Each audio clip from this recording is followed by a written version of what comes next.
Anda kembali di iNews Malam, pemirsa. Rencana menghidupkan kembali PAM Swakarsa oleh calon Kapolri Komjen Listio Sigit menuai kontroversi karena dianggap identik dengan peristiwa 1998. Dan di sisi lain, PAM Swakarsa disebut-sebut sebagai langkah percepatan penanganan kasus.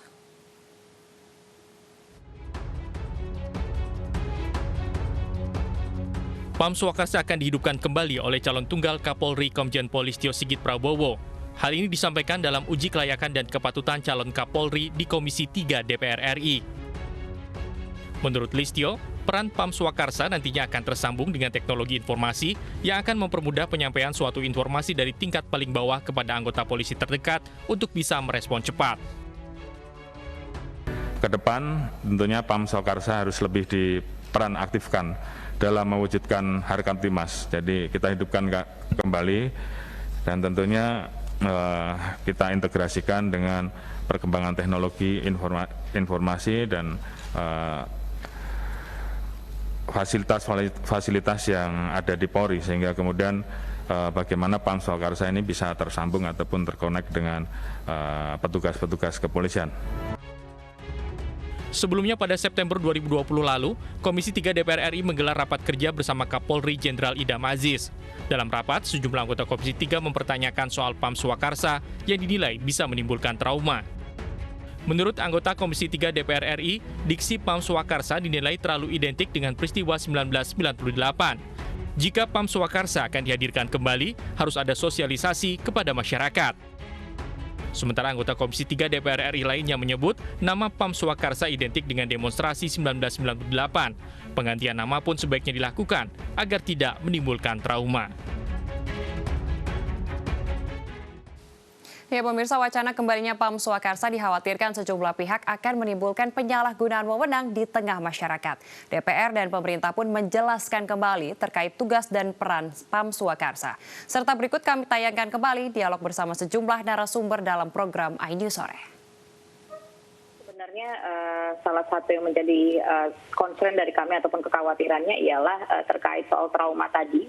Bagaimana sebenarnya PAM Swakarsa ini adalah sebuah catatan di masa lalu yang dimana juga menjadi sumber dari pelanggaran hak asasi manusia itu sendiri.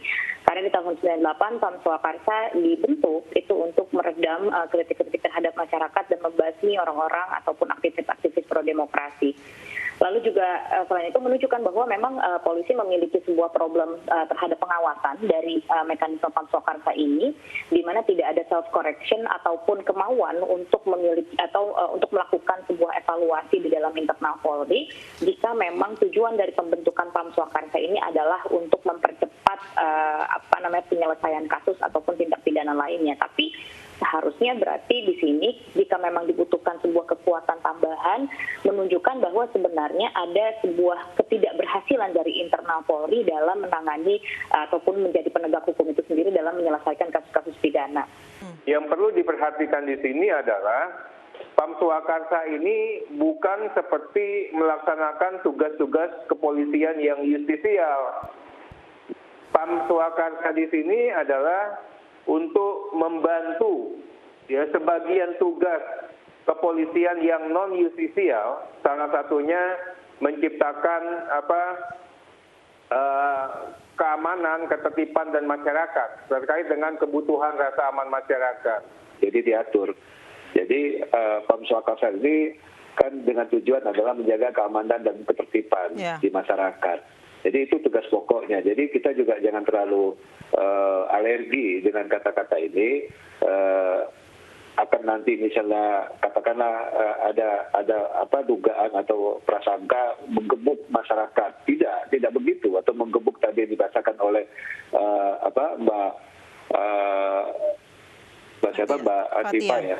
Mbak Fathia ya, untuk melawan demonstran. Bukan begitu asumsinya gitu.